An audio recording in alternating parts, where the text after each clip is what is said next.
Hey folks, Sam here at NA Studios. Thanks so much for checking the video out. I landed back in the UK yesterday after the Namm show 2024. It was my first Namm show, my first time in California, and it was an absolute blast. Thanks so much to Safari Pedals for taking me out there. We had a great time on the booth showing everyone the new plugins, but the entire Namm show was just absolutely wild. It was crazy for me to see all the new equipment out there and all the people that were just like milling around, and just the people that didn't mind just talking to everyone. You kind of put these engineers on a pedestal and think they're not going to be interested in talking to little old me, but they were fine. They didn't like think of anyone as being bigger than anyone else, and they would just speak to everyone. So it was a really great experience. There's a few things that I learned there, a few new products that I thought were really interesting, and a kind of emerging trend that I was noticing. So let's take a look. I guess the first thing is that it wasn't always clear what the new product was, other than for a few companies. A lot of people were just kind of showcasing a bit of everything, which was great. It was awesome to kind of get your hands on a load of gear you never have done before. But AMS Neve had a great new console there.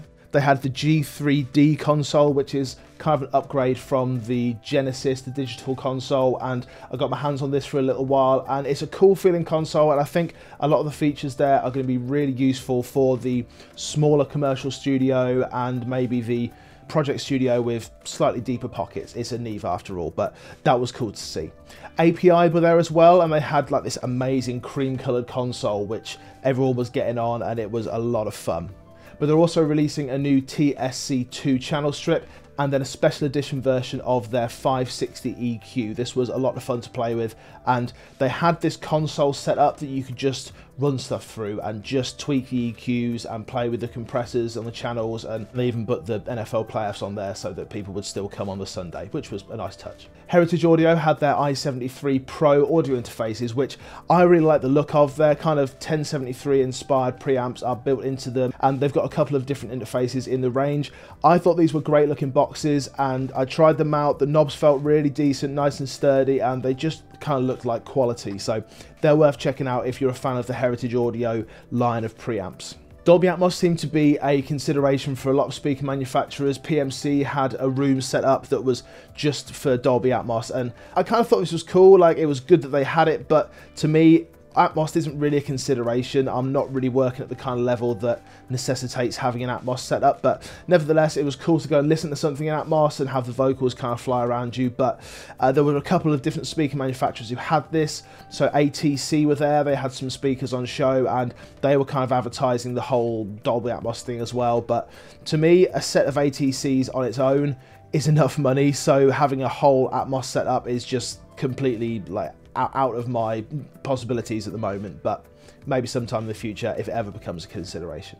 A couple of things that really caught my attention. We were next door to the guys at Marg who make the phenomenal EQs, you know, with the Airband. They were kind enough to say they're going to let me have one of the EQs for a bit of a review, like a hardware versus software thing, which I'm really looking forward to. Can't wait for that. Directly opposite us was Soundflow. Now, you may not have heard of these guys, but they're creating some unbelievable software for automating processes within Logic, Pro Tools, and in Isotope RX. So Andrew Sheps was doing a talk with his new Bounce Factory, where you can essentially export stems out of Pro Tools in a million different ways, and it will just automate it for you and then send you an email when it's done and upload it to Dropbox. It was great for, you know, exporting loads of stems and then individual multi-tracks. It will solo a track, add the reverb, and then export it, and then do the same thing to the next one. And in songs where you've got like 100 tracks at once, then that's going to be a real time saver. They're going to send me a copy of that to take a look at the Logic and the Isotope RX integration, so check out for that full review. Sawyer's microphones were doing some fantastic stuff. They've got a new microphone preamp. They've got some inline kind of boosters in the same vein as the Cloud Lifters, but with a bit of character to them, and I'm going to get one of those for review very soon as well. The microphones, as you'd expect, are awesome looking things, and I couldn't take my eyes off them. The mix with the masters was understandably great. You know, they had loads and loads of people just discussing their process, and I found it really informative to just listen to the way these people kind of approach stuff, not really talking about what EQ moves they make and what compression ratios they use, but just how they actually approach the music. And to me, that's the most important thing you can hear from any kind of big name mixer.